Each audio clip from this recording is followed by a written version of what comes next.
At 60 years old, the body begins to fade. This is an inevitable law of nature. However, by reaching the peak of internal energy, a miracle occurs, the divine rebirth of the earthly body. Bones and muscles are rebuilt to achieve the highest form of martial arts, and the withered body returns to its former youth. This is the highest achievement that people strive for. The divine sect called it divine awakening, and the shadow sect called this phenomenon demonic discipline. In the divine sect, 8 people had achieved divine awakening. At the same time, 4 from the shadow sect had achieved demonic discipline. Above them stood only masters from the divine realm, whose bodies were immune to poisons and diseases.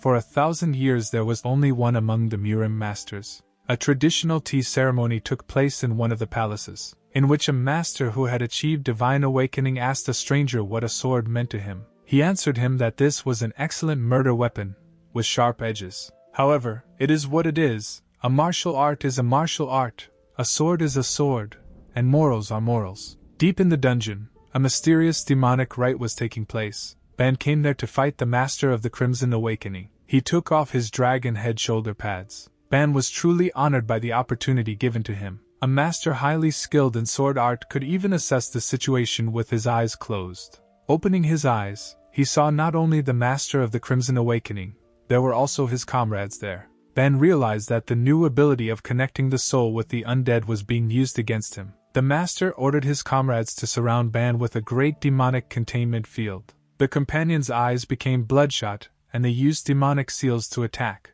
It would seem that Ban could no longer escape.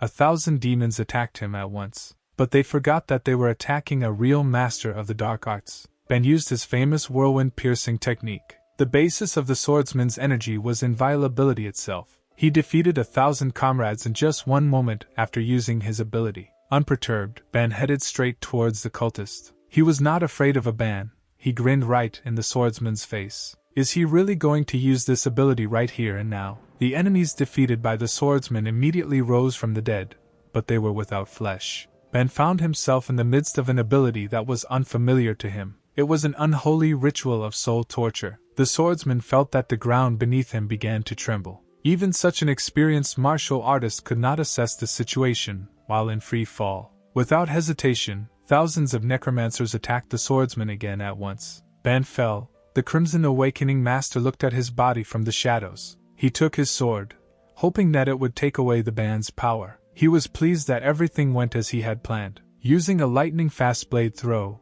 he betrayed his demonic ally. He did not expect this from the Master. The blade went right through his neck. No one knew what the Master of the Crimson Awakening was really up to. Ban's bloody sword. No one knows what power it contains. The Master revealed his true goal, because the second living Master of the Ardent Demon was killed. Now he must lead the school of dark arts and conquer all of Murim. All that was left of Ban was his robe. He died. The land of Murim, full of mystical creatures, is a fascinating sight. Suddenly, a bolt from the blue, an unusual phenomenon for this land. Everything is as if in a fog, a storm that sent a sunset of thunder onto the earth. Among the smoke, a human silhouette appeared. Who was it? It was none other than a sword master reincarnated from the other world. Not understanding what happened to him, he looked up, searching for an answer. Ben didn't understand where he was and where the connection between his soul and the undead was. Souls with the undead, those comrades who used this ability, which killed Ban. Clarity comes to mind, memories came gradually, but at the same time very quickly. What did those scum of the bloody arts do to Ban? The master also remembered the lost sword, but first you need to get clothes in the nearest village. Having used his high jump ability, he suddenly remembered that he first used this naked elevation technique. Sunset all alone, sitting on a tree, Ban thought. Hanging upside down, he experienced hunger, and 2 hours of searching for the village were fruitless. Ben came up with the idea of covering himself with the skin of an animal. In the forest, the swordsman came across a forest troll. He looked like a mythical creature from legends. A green creature with huge fangs was not averse to profiting from a person. The whistle went through like a bullet, but didn't go all the way through. What was it? It was Ban's shot. Thanks to his skill and ability, he could even shoot it with his finger. The swordsman noticed that something was wrong. He could not miss. The shot was right on target. The forest troll's wound was healing. But how? Was it really regeneration? But the amazing power of the mystical creature did not stop Ban, and he began to act. The master's hands cut like a blade, This is one of Ban's abilities. The troll clearly did not expect this. But is he really able to regenerate even after such a blow? The troll's wound healed again. The body of the creature that received such damage regenerated again. Ban remembered the words of the sage: to survive, there was one technique that was superior to others. A blow of vital energy that will not leave a chance for the forest ogre. But the troll did not need to be destroyed. Ban wanted to try to fry it. The 3-meter forest ogre did not even have time to blink an eye before the master disappeared from sight. Hands cut like a sword, a troll's head from the shoulders. Upon landing after a successful attack, Ban notices something unusual. The ogre had green blood, perhaps because he is a mystical creature. After defeating the troll, Ban, without thinking twice, lit a fire and began to fry the ogre. The master thought, for some reason the forest creature did not have a soul stone, maybe he was still young. But in any case, Ban heard that the meat of a mystical creature has a beneficial effect on health. But it didn't taste very good, and it smelled even worse. Somewhere in the middle of the mountain range, Ban again remembered that there were no people nearby, not even their traces. Breathtaking scenery, clean air, cool night breeze, even the moons are shining. Having looked closely, Ban jumped up. Didn't he really think he was in the sky? There were 2 moons, a phenomenon the sword master had never seen before. There was an empire called Kratos on this new land, in the castle of which there was a morning feast, at which something was usually discussed. The dark-haired lord silently watched the king eat breakfast. Afterwards he turned to his majesty, who was still enjoying breakfast. The lord begged the young king to eat normally rather than eat breakfast like a commoner. The king slammed his steel cup down on the table and turned to the lord. The king told the lord that they had lost most of the empire's lands. The lord wanted his majesty to eat healthy food, but he ordered him to shut up. The lord told the news that Corinth was sending an ambassador to them. He thinks that they want them to clear the land of mythical creatures. The young master thought about the lord's words and wanted to find his own benefit in this proposal. After all, his army was battle-hardened. The military skill of the past emperor was hidden by his own suicide. The young emperor expressed himself so rudely that he almost broke the table. His Majesty Frank von Great considered such options to fuel the fire for future revenge. After 2 years of Ban's wanderings, while walking through the forest, he came across someone's house. He found it strange, because he had never seen such houses. A guard dog, black and white in color, ran out towards the master of the dark arts. But the puppy did not attack him, but only stepped on the Ban's leg with its paw. The dog barked, which apparently confused the residents of the forest house. Ban did not expect to see anyone. A little girl came out of the house and saw a stranger next to her faithful friend. The blue-eyed girl asked the stranger who he was and what he was doing here. Ban was confused. The first thing he thought about was whether she could pose a danger to him. The master of the dark arts did not understand a word of the little girl, who in turn noticed that he was wearing clothes made from a mythical creature. Following the girl, her mother ran out, thinking that her child was in danger. Ban immediately wanted to apologize, but remembered that they wouldn't understand a word he said. The mother said that they had nothing for him, and if he was planning something bad, she threatened the stranger that her husband and son would soon return home. Ban, who took the dog in his arms, stood thinking that they did not look like the pale-skinned ones from his past world. The girl, in turn, told her mother that he did not look like a villain. The master of the dark arts pointed his finger at his mother, and the woman, in bewilderment, also pointed her finger at herself. Ban then pointed with both hands at his clothes. None of them understood each other, what he wanted to say by this. The imperturbable Ban didn't know if they could understand him in sign language. The evil mother said that the stranger showed his true nature and asked the girl to quickly call her father, but she replied that she thought that the uncle asked for some clothes. While they stood and wondered whether they were each other's enemies or not, the little puppy lay down on the ground and fell asleep. Having come to the general conclusion that they were not enemies with each other, Ben thought about the name of the girl. Her name was Taria. He had never heard such names in his lands before. He was also given clothes that he considered strange. The mother praised the swordsman. The clothes she gave him looked very good on him, for which Ban thanked her, with a gesture of hands from his past world. The sword master turned sharply and walked in the other direction. This surprised the mother and the girl and perhaps made her a little wary. Ben approached the place where his father usually chopped wood and picked up an axe, which made his mother ask Taria to quickly call her father. The master of dark arts only wanted to thank the family who gave him clothes. The woman breathed a sigh of relief. Taria shouted uncle, which made Ban stop chopping wood. The sword master still did not understand their language. The blue-eyed girl only noted that he was very strong, because she had never seen wood chopped with one hand. Ban turned to Teria in his native language. He wanted to know what kind of tool he was using to chop wood, but they didn't understand him just like he did them. The mother again became a little wary because next to her daughter stood a stranger with an axe. The girl's eyes sparkled, because she was interested in explaining to the stranger what firewood was and what an axe was. Ban looked at Teria in surprise and repeated words unknown to him, from which the girl's interest became even more intense. She asked the wanderer to ask her something else, because she so wanted to teach him her language. Ben thought to himself that he should not rush into anything, because now the most important thing for him was to learn to speak a foreign language. 2 years later, while traveling and exploring a new world, the master of the dark arts learned the local language and came to a local resident for one thing. Stretching out his hand, the man said that this was a map of these lands, which he had been looking for a long time. Ban curiously snatched the card from the man's hands and thanked him. But then he encountered a difficulty. He learned the language, but still had problems with reading. The man noticed this and made fun of Ban a little, saying that it's okay, he still has everything ahead of him. To which the master of the dark arts lied a little, saying that he understood well what was written there. The man encouraged Ban, because it would seem that just yesterday the swordsman was diligently gesticulating to explain what he wanted.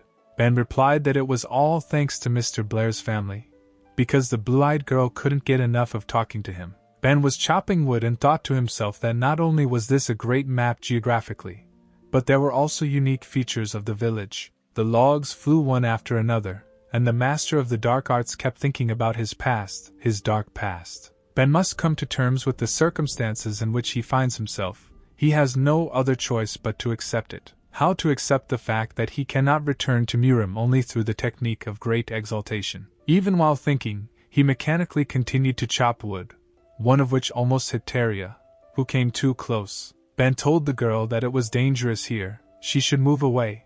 Looking at him, the girl called the swordsman with a nickname that she herself invented. She called him Dark. To which the master of the dark arts replied that he had already told her that his name was Ban, not Dark. This made Teria laugh very much, because in her native language the name Ban means dark smell. She laughed so much that she thought she would die laughing. The joyful child pointed her finger at the master of the dark arts and said Dark, causing Ban to fall into a stupor from Teria's insistence. The blue-eyed girl noticed that the name Dark fits his black eyes and hair perfectly. Ben answered Teria that she could call him whatever she wanted, as long as she stayed behind and did not interfere with his work. Deciding to rest a little, Ben leaned his elbows on the ground and asked the girl what a mercenary was, and she answered him that these are people who fight for money. Is she really comparing him to an assassin? The master of the dark arts thought. He answered her that he was not like them. Surprised, Teria looked straight into Ban's eyes. She asked him who he was then,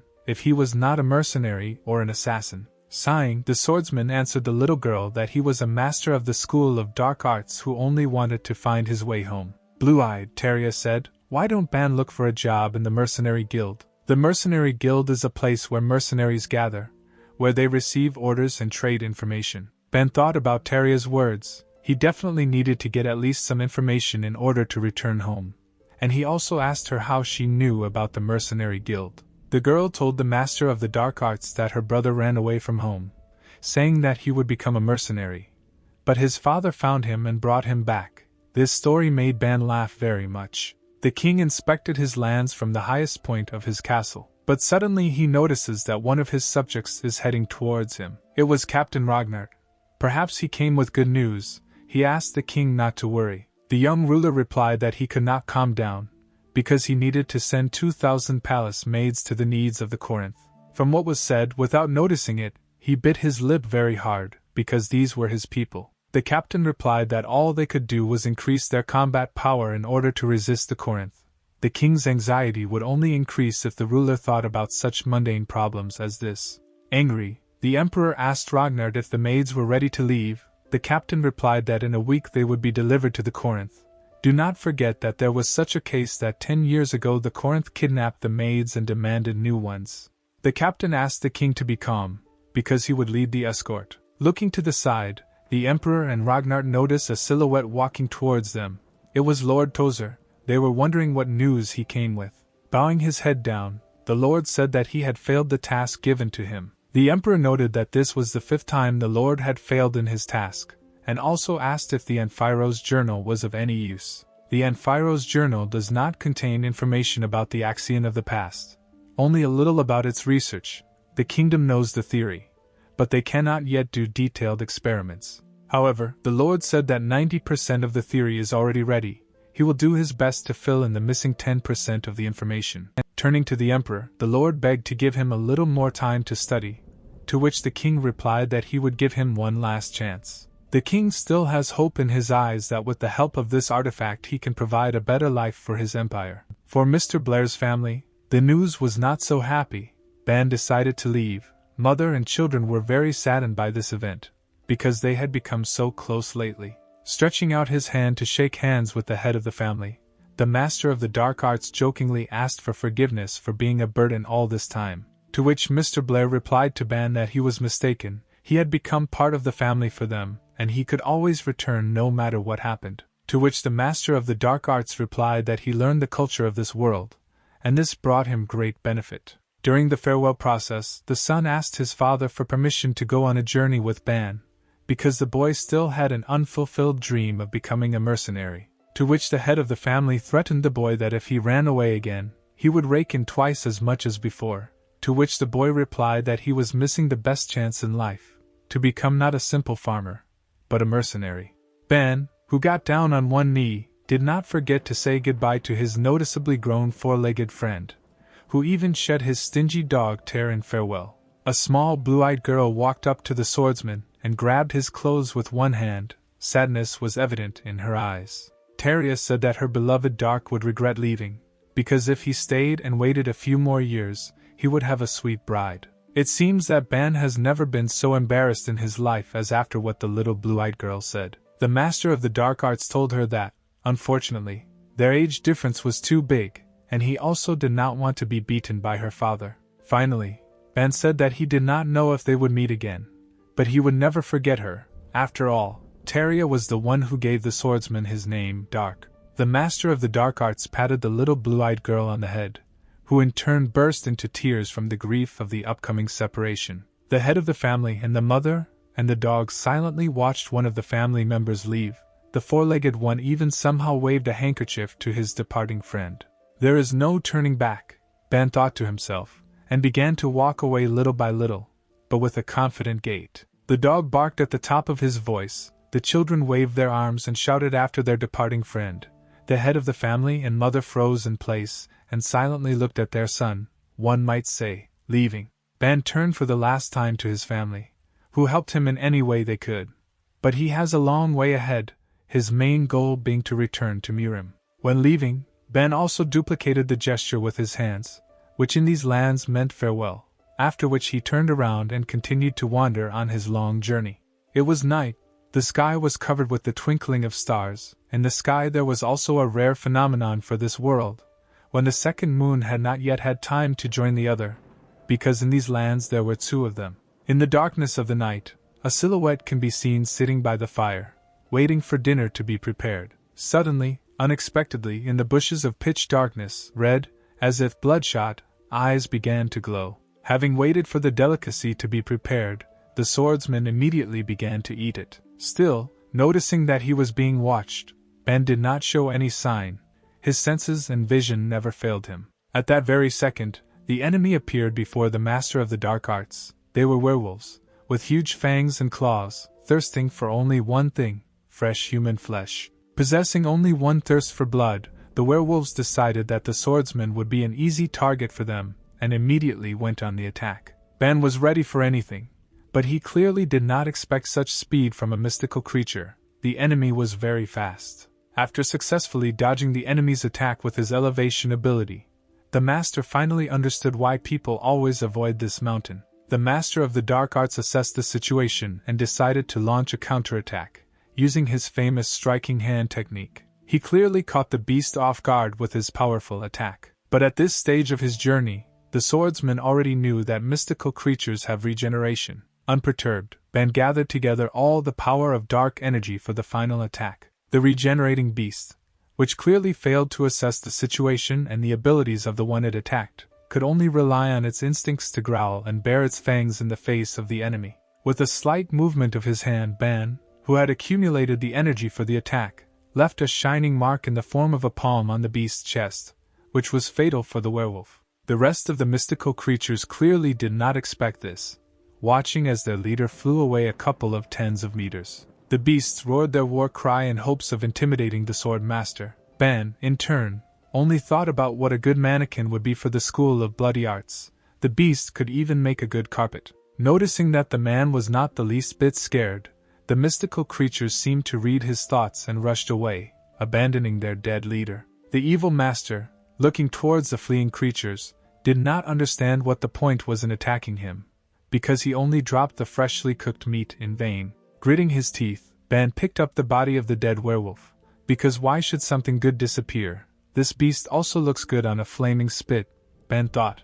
The emperor, sitting on the throne, rested his head on his hand, crossed his legs and apparently expected at least some good news. Lord Tozer came with news to the young king, saying that this was very urgent information. He told the emperor that they had an excellent opportunity to take possession of the dragon's heart. Jumping from his throne, the young king was eager for the smallest details and could no longer wait for the lord to tell in detail. Tozer told the emperor that the dragon's heart was kept in the great Drow temple in Corinth. They also reported from the front that the Trovian Empire would borrow it for some time. The king said that they must intercept it at any cost. After all, the dragon's heart was a huge clot of dense and pure mana, and the lord also said that he thought that the protection of the artifact would be weak. Tozer said that the Corinthian Empire believes that no one would even dare to encroach on such an artifact. The emperor asked the lord how weak the security is there, that Tozer makes such bold statements. The lord answered the young king that, citing information, there are only 50 knights guarding the heart, and only one master, adding that the master does not even have titanium. The emperor thought, a master without titanium, perhaps this is a deliberate leak of information from the Corinth. Without a doubt, this is reliable information. The young king gave the order to act immediately. Wandering between forests, mountains and rivers, the sword master moves forward in search of any information. Along the way, he noticed that the new land for him was undoubtedly richer in oxygen than near him. He had never felt such powerful forest energy. Looking at his hands, he thought that every little bit of energy was restored almost immediately. This would make it much easier for anyone to practice and master martial arts. The swordsman also wondered what kind of martial arts were practiced here. Suddenly, unexpectedly, a fair-haired girl appears on his way, screaming for the traveler to stop. The young girl asked where the traveler was going. The master of the dark arts answered her that he was on his way to Vulcania, and in response he heard a demand for payment of 10 silver coins. Stunned by the impudence of the stranger, the sword master grinned sarcastically in her face, answering that the price was too high, because his clothes cost only 7 silver coins. To which Ban heard in response that if he has nothing to pay him with, then let him try swimming, maybe he will succeed. The master of the dark arts just laughed in the girl's face and found her words very funny. As if in an instant, he rushed past, asking if she was sure of her words. The young girl, in turn, took this for humiliation and instantly exposed her blade in order to cut the sword master. But the stupid stranger didn't know who she was trying to raise her sword against. Ban stopped the attack attempt in a matter of seconds, grabbing the attacker's hand and squeezing it tightly. Then, with a deft movement, he moved his hand to the neck of the blue-eyed robber, from which she blushed, and in this position could only wheeze. Ben asked her how much money she had. She replied that she had nothing at all.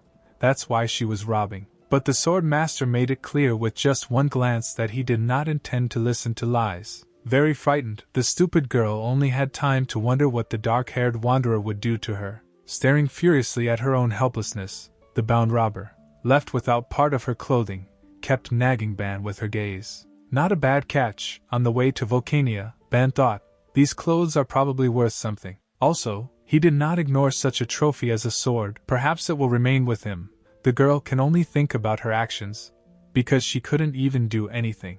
After a long silence, she asked to be released, to which the imperturbable Ban told her that he would let her go for 10 silver coins. To which the girl, in a fit of anger, replied that he was a stranger and had already taken her clothes and that she really had no money. The master of the dark arts decided to check if the girl was lying to him.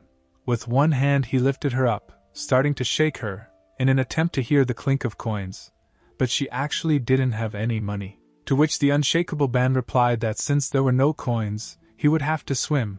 The robber's eyes widened in fear. With one left sword the swordsman threw her straight into the bay. The girl, in turn, screamed very loudly, threatening with a promise that someday they will meet again, and this meeting will become fatal for the master of the dark arts. In response to cries of reprisals, Ben simply waved goodbye. Further actions will take place in the city of Vulcania, where in one of the local pubs, a wanderer idolized local alcohol. Suddenly, he did not deliberately overhear a conversation at the next table about an unknown place through which the path to Chainan lies. With one eye, Ben analyzed that these were apparently ordinary people who were also drinking fresh, tasty ale. One of them told Meaty that she looked as if she had never been to these lands and that it would be much faster to go through the gate. The red-haired girl, in turn, replied that there was a dragon's lair there, a very strong dragon. Observing and eavesdropping on the conversation, the traveler was very interested in listening to it to the end. At the table they suggested ending the argument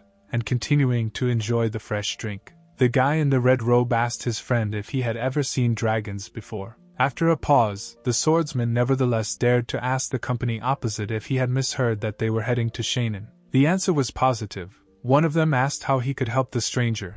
Ben told them that he was also on his way to Chainan, but he did not know how to get there and asked permission if he could continue his journey in their company. After thinking about it, the reasonable guy weighed the pros and cons. Having said that he thought it would be difficult to travel with the saber that the Ban had, he also asked the Ban why he needed the sword, perhaps to fight monsters. The stranger also added that the saber blade would not even pierce the skin of a monster, not to mention a beast, because this weapon is intended for duels against people. The guy from the company also noted that these weapons are most often used by women for self-defense, asking Ben if this is definitely his weapon. Ben immediately realized that the guy looked experienced. He would be good as a companion. In turn, the master of the dark arts promised that he would not become a burden on the journey, after asking permission to examine the guy's sword.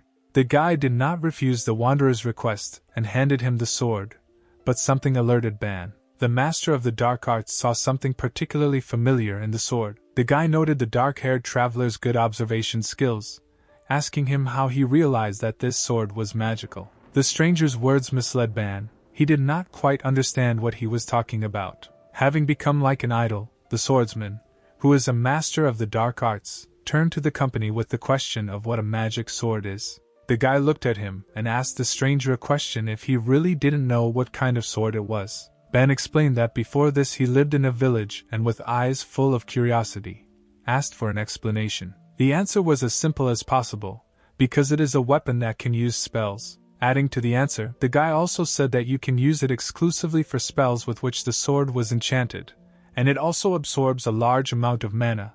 But this is a huge privilege for using magic alone. Ben looked at the narrator with genuine surprise and asked the question, "What then is mana?" Another participant in the feast entered the conversation, shouting about how it is possible not to know what mana is, and also not to know the basics of this world. Ben was surprised to realize that these basics are the usual standard knowledge of this world. Perhaps the master of the dark arts looked like a fool in this situation, but he could not do anything about it. He repeated that until recently he lived in a village, in the hope that the unknown would still be explained to him.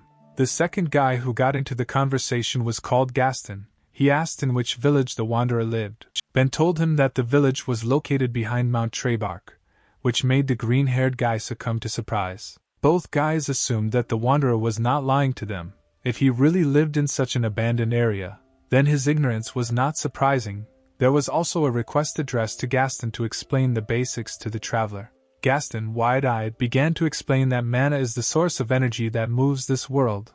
Every living creature has it to some extent. After all, an experienced warrior stores as much mana as possible in his body. A wizard can use his body as a storage facility to absorb the mana around him and turn it into a spell. Gaston explains that a normal person, using the mana necessary for life, can die. Also pointing out the blade, he said that the magic sword allows the use of magic, but if it is used by ordinary people, the blade will absorb too much mana and this will become a problem. As he absorbed the knowledge, Ben thought to himself that if there was mana in this world, it was the key energy he was using. Now, he understood why the blade absorbed it a little when he picked it up. There was also a dialogue in which the band noted that the blade looked quite light, despite its size, to which he received the answer that it had an automatic spell on it that would not have to be cast over and over again. But the most important thing is that these are manual spells.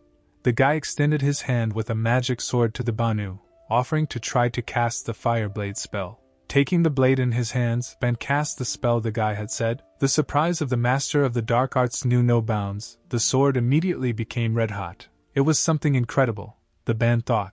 Just a little energy for such an effect and without knowledge of the solar arts. The surprised master of the dark arts wondered if he could use other spells. The guy replied that the sword has a force shield that allows him to block arrows, and the blade is not expensive, but very useful. Ban's instincts are unparalleled. He immediately sensed danger, recognizing that an arrow was flying at him. The unperturbed swordsman decided to try out new knowledge and skills by actually using the force shield spell. The blade seemed to howl, surrounding Ban with an energy shield. No one had time to understand what actually happened. The wanderer cast a spell and out of nowhere, an arrow flew in and broke on the shield. The shooter exhaled. He couldn't understand what went wrong. The shot was right on target. Ben noted that the blade was very effective, asking the company if the sword had offensive magic. The guy told the wanderer that he needed to point the sword at the target and cast the fireball spell. At that same second, the Ban, having received the information, cast a fireball spell, pointing the blade in the direction in which the potential shooter was located. The spell had such destructive power. It was a high concentration of energy. A dark scarlet color darkened the room, then flew out the window. From what they saw, everyone in the pub was shocked by what was happening. There were so many questions and so few answers. The spell flew straight towards the attacker. Ben really took him by surprise. There was a powerful explosion not far from the pub, but it was unclear whether the Ban had missed. Apparently the shooter was having a lucky day. The master of dark arts thought to himself that this blade would be revered as a gift from heaven in the world of Nirim. But is this really a common thing here? The others at that time were watching the fleeing shooter. The comrades whispered among themselves. Gaston told Narek that he couldn't even imagine how much mana he needed to spend to create such a powerful fireball. Narek, in turn, whispered that he had never created such a destructive fireball in his life. During all the events, a girl appeared in front of the Ban, introducing herself as Mineria. She also noted that she was a servant of the earth goddess Kirs. Ben introduced himself by a name that was not familiar to him. He said that his name was Dark. She, in turn, noted that the arrow, apparently, was intended for him. The traveler replied that he was not sure of who and why, but only one face came to mind, and he also added with a grin that he did not remember doing anything bad recently that would force someone to come for him. Mineria suggested that then the arrow could have been intended for fair-haired Michael, who asked her in surprise why she had decided so. The girl added that if she had rushed past Dark and flew straight, then Michael would have become the target instead of the wanderer. The blonde guy says that too many people come to mind who could do this. Other comrades suggested catching up with the shooter, because with a wounded leg he would not run far, but one of them suggested that the attacker could be a member of the Thieves' Guild. This could become a real problem for them. Narek, as it turned out, was the most important in the group, so they turned to him for orders, and he, in turn, offered to go on a trip right now. The red-haired girl stopped the boss. Because Michael had a good reason to be delayed before leaving for Shannon, he had not yet finished his drink. The girl momentarily assumed the role of commander, and ordered everyone to hurry up in drinking ale and move out immediately. Michael suggested that if the attacker was from the Thieves' Guild, then this pub could be in danger. They could be surrounded at any moment. Narek gave the final order to prepare for a sortie and travel, avoiding a possible threat, and also added to everyone to make sure that they were properly armed. Ban, aka Dark, by coincidence he got a horse nicknamed the Black Death, moved after everyone, because his companions knew the way. And so the group, consisting of new comrades of the Master of the Dark Arts, set off on an adventure. On the way, Dark turned to Gaston, remembering his words that Gaston does not know how to use a sword, because he is a wizard. Why then is he so well armed? The comrade replied that this was all to hide the fact that he was a wizard, and in any case, wizards are always the primary target. Grinning, Ben replied that he understood what Gaston was talking about. On the way, Narek turned to Dark, remembering his words that he was 25 years old, adding that Ben was much younger. The leader thought that the swordsman was the same age as Jaime and Raven. Dark replied that he often hears this, thinking to himself that if he said that he was over 70 years old, then most likely he would look like a crazy person. Narek suggested that hunting monsters in the Trebark Mountains was quite profitable. For the first time he sees a novice traveler buying a horse. Following the route indicated by the boss, Dark and his comrades pass by the Imperial Knights. At that moment, the Narek ordered his horse to be quieter, because the stomping of the Artiodactyls made his horse nervous. Dark, in turn, did not miss the moment and managed to take a good look at the knights. The master of the dark arts noted the good equipment of the soldiers. Having passed by a column of warriors, the Narek told Dark that they were Baron Asmin, the son of the Baron and the master. The swordsman also wondered who the masters were. Michael, who picked up the dialogue, said that the masters are those who have mastered the flow of mana, adding that even in Corinth, the strongest empire, there are less than 1,000 of them, and in such a small empire as Trovia, there are 34. Dark's interest knew no bounds as to whether these masters were that good. Michael told him that of those 50 warriors, Baron Asmin is the only master, and this master can defeat the other 49 knights without much effort. The Dark, who continued his journey, riding on Black Death, did not understand anything from the story of fair-haired Michael. Turning around in search of answers, the master of the dark arts only looked contemptuously at the backs of the warriors. Knights, these third-rate ones weren't even close to the Dark's morning warm-up. So what's good about them? The swordsman asked an unanswerable question. Night fell in lands new to the master of the dark arts, and the company began preparing dinner. Mineria began pouring the stew strewn with various dishes. Perhaps in the future they will be able to become not only comrades, but also real friends. Who knows? But for now the whole team is content with dinner. But Narek and Michael are in no hurry. They are discussing something on the sidelines. The fair-haired man began the dialogue by saying that if the shooter really was from the Thieves' Guild, then they should set up an ambush here. The leader replied that it would be more difficult for them to attack them further from the city.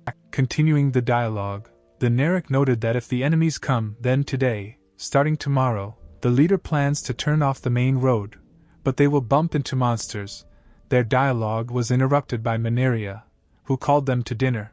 The thicket of the forest looks like an ideal shelter, but at the same time a very vulnerable location. There was a pair of legs hanging from a tree trunk, and surprisingly certain parts of the forest were well lit. Sitting on the tree was a green-eyed elf with a bow behind her back. She asked unknown people what exactly their enemy looked like. The fair-haired girl explained that the enemy had long black hair and was a little over 20 years old, dressed exclusively in traveler's clothes, without armor. Could this be the robber that Dark threw into the bay? Suddenly the elf with her own eyes was able to determine the approximate location of the target. It is possible that she could see something that others did not see. Perhaps it was her combat skills. She was able to determine that the distance to the target was about 400 meters. Is this really the person the blonde robber told about? The elf wondered. Dark's instincts never failed. It was as if he saw her too. Perhaps they even crossed glances. The elf thought about the same thing, or it just seemed to her. She looked down at her comrades, who had previously described Dark's skills as incredible, and speculation began. Because they did not know how skillfully Dark wielded a sword, but his skills in close combat were previously amazing. The blonde added that she could not do anything to him. The shooter added that it seems that Dark is also skilled in magic. He perfectly blocked his arrow with a magic shield and shot a fireball at him out of nowhere. The elf was very interested in the stories of her comrades, and she paid special attention to the ability of the fireball. It was already late at night. Almost the entire company was already asleep, because in the morning they had to continue their journey. Gustin was sitting by the fire, something that alarmed him. At the farthest point of the camp there was a Dark. The wizard turned to the swordsman with a proposal. Why not come closer and warm up by the fire? Dark showed no signs of attention, as if he had already had a third dream, but while sitting, Gustin noticed this. Had he really fallen asleep in this position, he thought? No matter how much he looked at him, he could not understand. Suddenly, out of nowhere, the whistle of an arrow rang through the thicket of the forest. The arrow flew straight into the Dark. But the master of the dark arts was always ready for anything, and with one sure movement of the blade separated the arrow. This arrow was not simple, it was enchanted by unknown magic. After being separated, pink runes appeared between the two halves. No one expected this. There was a loud explosion. One can assume that it was heard in all parts of the forest. Everyone immediately woke up. The Narek was in confusion. No one yet understood what was happening. The team grouped in a defensive position. The order was given for the priestess to heal the dark. The main task was to reveal the location of the attacker. Manhwa bent over the prone swordsman and silently asked only that he would hold out until she cast the spell. But the dark cannot be broken so easily. With a sharp movement he lifted his body in an instant. Apparently only his clothes were damaged. The comrades told the swordsman not to strain himself, that the priestess would heal him. But the master of the dark arts replied that he was fine. Dark noticed that in reality only his clothes were damaged, but he still could not understand whether the arrow was actually endowed with magic. Gustin beat him to the punch, telling him that there were spells that could increase the killing power of an arrow. Without having time to finish speaking, Dark did not listen to the end of the wizard's words. Using a technique of great exaltation, he immediately soared upward. The elf saw the enemy approaching. She was so amazed by his devilish speed that she could not even determine the course of her further actions. Directed only forward, Dark did not care what danger might await him. According to his conceit, his combat experience was enough to defeat any enemy. The elf decided not to wait for the enemy to come close. She decided to shoot another arrow after her. But Dark was ready for anything. He used the illusory art of the rising sword. It was a technique that only masters of the dark school of arts possessed. The swordsman pointed his blade directly at the enemy's magical arrow. An explosion thundered, the destructive power of which exceeded the first. Most likely this explosion was heard not only in the forest, but also in the nearest cities. The elf did not understand whether she reached her goal, whether she managed to defeat her enemy. When Dark suddenly took her by surprise, pointing his blade directly at her, he looked as if he no longer intended to play her games. The elf, clearly trained in quite a few techniques, could not oppose anything to the speed of the Dark's approach. One moment, and he will be at his goal. Dark did not chop her into small pieces. With a powerful blow of his fist, thanks to his internal energy, he sent the elf into a deep sleep. Thanks to the technique of instantly assessing the situation, the master of the dark arts noticed that the enemy was not alone. Using his ability, he instantly sent a powerful stream of energy directly at the enemy who was below him. The second enemy fell very quickly, but, apparently, Dark calculated the amount of energy so as not to kill the enemy, but to neutralize him. Suddenly, a third enemy appears, a guy whose crossbow was pointed directly towards the master of the dark arts. The enemy fired a shot from the crossbow in the hope that he could finish off the swordsman. But with just one movement of the hand, the arrow, in which all the shooter's hope was invested, was caught. Confused, the robber had nowhere to go. He could not match anything with the devilish speed of the dark. Swinging his blade, the master of the dark arts was about to make his final attack. Swinging his blade, Dark was surprised that his opponent was able to dodge his incredibly fast strike. The enemy had no choice but to fall to his knees and hope for the best. The master approached him, beginning to closely examine him. Dark began to take off his clothes, thinking that since they had ruined his clothes, they should pay with their own. The master stopped at nothing. He even began to take off his opponent's pants. The guy, in turn, resisted. But he saw the grin of death, and as if there was no resistance, then the guy screamed with all his might, in the hope that at least someone would come to his aid. The scream reached the camp with his comrades. They were completely unaware of what was happening on the other side of the forest. Dark, who had changed clothes, began to interrogate the attacker about the reason for their attack, because he had not done anything bad to them. The bound but living opponents were in no hurry to answer the swordsman's question. Most likely they were hatching a plan to get out and try their luck again in defeating the master of the dark arts. The elf asked Dark a question, the essence of which was what the devil did the swordsman do to the guy with the crossbow that he shouted so loudly throughout the forest. The master of the dark arts replied that he didn't do anything to him, he simply turned off out of fear. It was so pathetic on the part of the guy that Dark looked at him only for a second, feeling disgusted. Jokes aside, Dark intends to be serious. He began asking the girls why they attacked him, offering to answer in a good way. Otherwise he would make them beg for him to kill them as soon as possible. The small blonde girl, gritting her teeth furiously, answered the swordsman that they attacked him because he attacked a member of the Vulcanian Thieves Guild and robbed her without even the knowledge of the Thieves Guild. To the rage of the pretty robber, Dark responded calmly that from the very beginning he had always felt safe, that he was safe and sound, and that a gang like them would never be a threat to him, adding that if this was indeed the true reason for the attack, then there was no point in killing them, to which the robber was very surprised. Defeated with one left hand, the elf insolently looked after Dark and said that he was too self-confident to not be afraid of the Thieves' Guild, which in certain parts of the earth had a certain power. The master of the dark arts thought about what the elf had said. Indeed, he thought, if he left them alive, they would try to find him again to kill him. With just one glance at the two tied-up girls, he made it clear that perhaps he had changed his mind about their future fate, which made them scream throughout the entire forest, screaming about what he would do with them. To their question, Dark grinned maliciously and replied that even he himself could not know what he would take into his head to do with them. Ban spared the thieves, taking away not their lives, but their clothes. But even with this outcome of the circumstances, the robbers were not happy, threatening Dark with violence. He answered them to hope that next time they would be dressed in something more expensive than trousers, and also adding that if they continue to threaten him, he will take away his underwear, after which the robbers instantly fell silent. Because what would it be like for them to remain in the thicket of the forest, being tied up, without panties?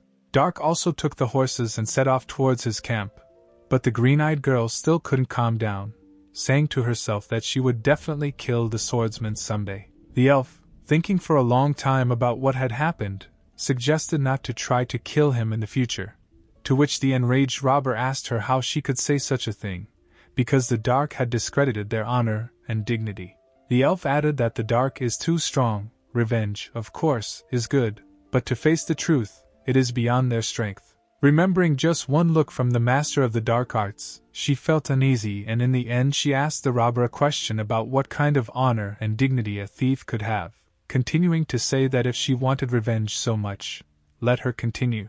There was fear in the elf's eyes. Next time the dark might not show mercy, and might take away not their clothes, but their own lives. The victorious Dark was already on the threshold of the camp, and he also had 3 horses with him. It was still hard to see anything in the night, but in the shadows, Dark saw silhouettes familiar to him. These were his comrades. The whole team was surprised. Dark returned safe and sound, in different clothes, and also with horses. Anticipating questions from his comrades, the master of the dark arts said that these beauties belonged to those who would be hostile to him, continuing that the opponents simply tired of him, so he stole the horses. They asked Dark what he had done that, in the thicket of the forest in the middle of the night, an enchanted arrow suddenly whistled, aimed straight at him. The sword master told them a story that on the way to Vulcania one girl tried to rob him. In the background of the story the red-haired girl admired her pet, after which the Narek asked if Dark had reported the robbery to the guards. To which the master of the dark arts replied that he did not report anything to the guards, he only took her things and weapons, and then tied her up and threw her into the river. From what she heard the red-haired girl laughed very hard. Narek said that if the girl was a member of the Thieves' Guild, then this would be a problem for a long time, and also mentioned that this was far from the wisest thing that Dark did. To which the sword master replied to the leader that if it was really so dangerous, then he could continue the journey alone, so as not to impose himself on anyone. Michael entered the conversation and consoled Narek, telling him that he should not worry, because Dark had just taken an explosion and survived without a single scratch on him. Michael continued, adding that even if he is from the village, his durability is far superior to them and the Dark does not need their advice. The Narek agreed with the blonde-haired man's words. Yawning loudly, Michael suggested continuing to sleep. At this moment, Gaston felt multiple mana responses in another part of the forest. It was like a group of knights. He determined it by the quality of the mana. Surprised, Michael, already about to take a nap, asked how many there were, to which the wizard replied that it was a lot, about 50 or about 100. Narek was confused by this. Such a number of knights in such a place and at such a time. This was the first time in his memory that this had happened. Gaston, with his witchcraft abilities, felt that the battle had already begun, because the responses of the mana were gradually fading away. Mineria immediately threw her in the direction Gaston was looking at. Michael called her to understand what she wanted to do, to which the priestess replied that this was a battle between knights, that she must act immediately. Hurry, get to the battlefield as quickly as possible in order to heal the knights before they get hurt. To which Michael shouted after her that they didn't know anything. If she rushed there recklessly, then no one knows what could happen. The priestess was faster than ever. She hurried with all her might to have time to apply her healing knowledge to the wounded knights. Dark also kept up with her, perhaps because he could not leave his comrade alone on the battlefield. The rest hurried after them. If they didn't get drunk, then they all did. Dark noticed that the others were lagging behind. Most likely they were not keeping up because of the armor they were wearing. The sword master wondered whether he should take the priestess in his arms and rush quickly, because she could not keep up with him. The master of the dark arts instantly returned for the priestess, took her in his arms and accelerated onto the battlefield, focusing on the sound of the battle. The priestess fell to her knees at the first wounded warrior she came across. Dark analyzed what was happening behind the priestess. It looked like there was no one there to heal. Kneeling next to a mountain of corpses, the priestess screamed that these were the Rockin Knights, and that there was no one left alive. Gaston, standing in a stupor, could not understand who could do this to the valiant knights, because they were different, but the Rockin warriors were good. Narek at that very moment suggested that killing Rockin knights in the lands of Trovia was madness. Maybe it was a monster. The sound of the battle continued. The comrades noticed. They were still fighting there. They had to rush to help. Manhwa noticed something strange.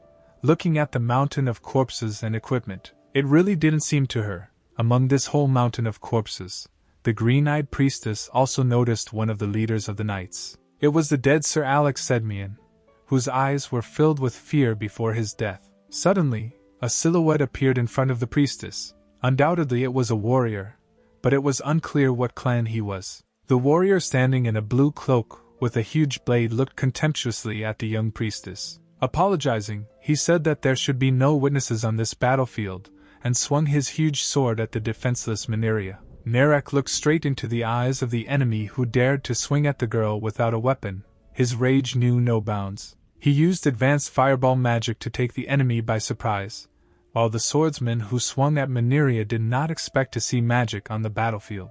The enemy quickly realized that she was dealing with a magic blade. He assumed that she was a mercenary, adding that with the advent of travelers, they only had more work. While the swordsman was analyzing the situation, he dropped out of reality for a moment.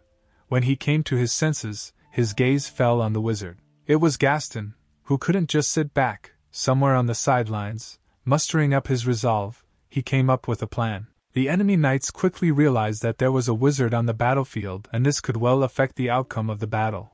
As Gaston previously mentioned, the order was given to attack the wizard. Narek also gave the order to protect the wizard at all costs until he gained enough mana for a colossal ability. The priestess sparkled because bloodshed is not her method. If only she could influence anything. Light from heaven descended on the comrades. It was the magic of Manhwa. The battlefield was illuminated by her angelic holy magic. For a second, the Narek thought that he would not like to fight with the knights, if not to take into account the fact that nothing could be changed, because the knights were trying to kill them, and then he rushed into battle. He clashed blades with one of the enemy warriors. Michael, in turn, took a more defensive position, using his shield against enemy swords. Dark, in the midst of a battle, only had time to analyze and notice that his allies were fighting much better than he expected, thinking for a second that maybe they would figure it out themselves. But not the entire squad fought on equal terms. Some were weaker. The knights did not forgive mistakes, so one of them, without missing a beat, knocked one of the allies to the ground. Looking at this, Ben realized that they couldn't cope without him. He would have to, because next to him were those comrades who accepted him into their company and started this journey together. At some point it was Dark's turn. Two men rushed at him with swords, but if only they knew who they were attacking. The master of the dark arts at such moments never managed without his natural, sometimes even frightening, grin. Suddenly, the battlefield was illuminated by a light, not the one that was angelic. Thanks to the magic of the priestess, it was the light of a thunderclap, against the backdrop of which the dark looked more epic than ever. Behind all this was the wizard Gaston, who finally accumulated enough mana to use the terrifying technique of thunder and lightning. All the enemies on the battlefield were enveloped in chain lightning.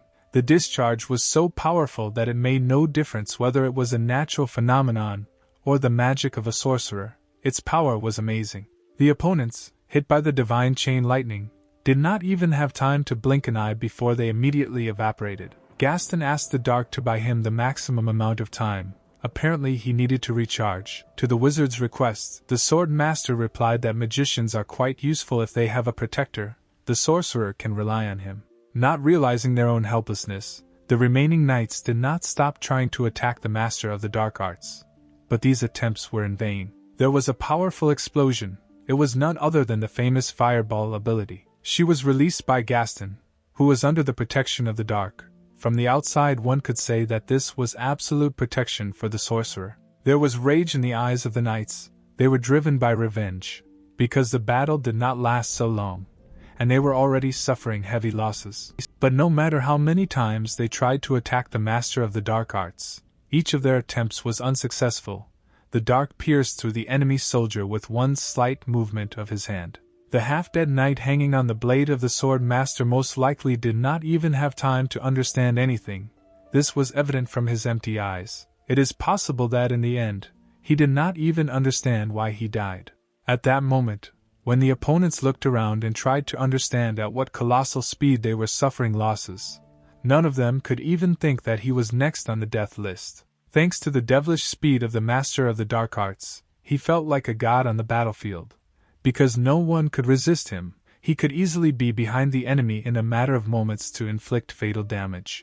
At the moment of the attack, Dark could not understand what power he was using at that moment, whether it was key energy or the local mana. But the result was always the same. The riddled opponents did not even have time to squeak, while the master of the dark arts inflicted damage on them that was incompatible with life. At one point on the battlefield, a frightened soldier called the master for help. But even among masters there are individual differences in skills and abilities, to which this master in a blue cloak said that this difference can be felt between him and Alex, who had just died a heroic death. The master in the blue cloak, who was initially hostile to travelers, also possessed magic. He could strengthen his sword. Could it really surpass the dark in strength? The master of the dark arts quickly realized that the enemy strengthened the sword not with the help of mana, but with the help of key energy, which was developed by special techniques and training, the sages of Mirima. The enemy disappeared from the band's field of vision. The speed of the executioner's movements was slightly inferior to the devilish speed of the dark. Swinging in the air, the enemy shouted that he had never heard of a master using a saber.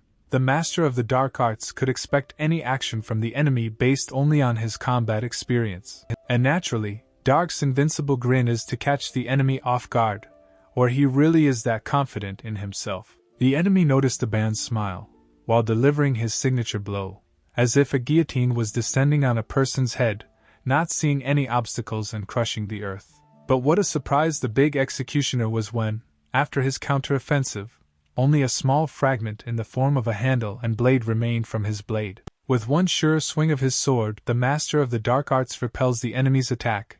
Is there really no equal to him in these lands? His speed, his strength. The second part of the executioner's blade stuck out in the nearest tree. If this had been a busy battlefield, then the scattered remains of his sword could well have taken with it a couple of lives of his subjects. The master of dark arts, observing the enemy, thought that the executioner was about as strong as a first-class knight from the Black Death Squad. Is this really all that the great master of this world can offer? Possessing demonic speed, Dark, using the great elevation technique without any problems, stood with one foot on the head of the local master, who did not even have time to blink an eye. The grin of the master of the dark arts could not be avoided. He was annoyed that this was all that such a huge opponent, occupying a leading position in his squad, was capable of. Having realized the severity of what was happening, the master in a blue cloak understood that his opponent was standing on his head, but he did not feel his weight. The master of the dark arts, known in the New World as Dark, used the 1000-weight punishment technique, which he had been taught at the School of Demonic Arts, against his arrogant opponent. The rest of the knights, one might say, witnessed the moment of execution of their master, who died in the blink of an eye. Looking with demonic eyes at the remaining opponents, Dark said that with such inferior skills and techniques, they committed a grave sin by targeting the great master. The remaining knights did not even have time to move when the master of the demonic school used, this time not a smashing whirlwind, but a bloody hurricane of death. Dark, having defeated the others at once, analyzed the situation on the battlefield. There were no survivors, everything seemed to be in order, with the exception of Jimmy, who was knocked to the ground first. Narek noticed that after that master died, the morale of all the other soldiers fell. He also assumed that he was a captain. Priestess Mineria stood in bewilderment at what was happening. On the one hand they crushed the enemies, on the other hand she was so eager to help that she almost ended up being beheaded by an executioner in a blue cloak. Michael suggested that the young priestess forget about the details. The main thing is victory without losses against the knights led by the master. Having exchanged glances with the Narek, he looked in his eyes for words of support for everything he had listed above, to which the leader replied that to some extent luck had accompanied him in this battle, adding that the enemy was either tired or wounded. Unexpectedly for everyone, Dark sharply used the elevation technique and rushed to the side.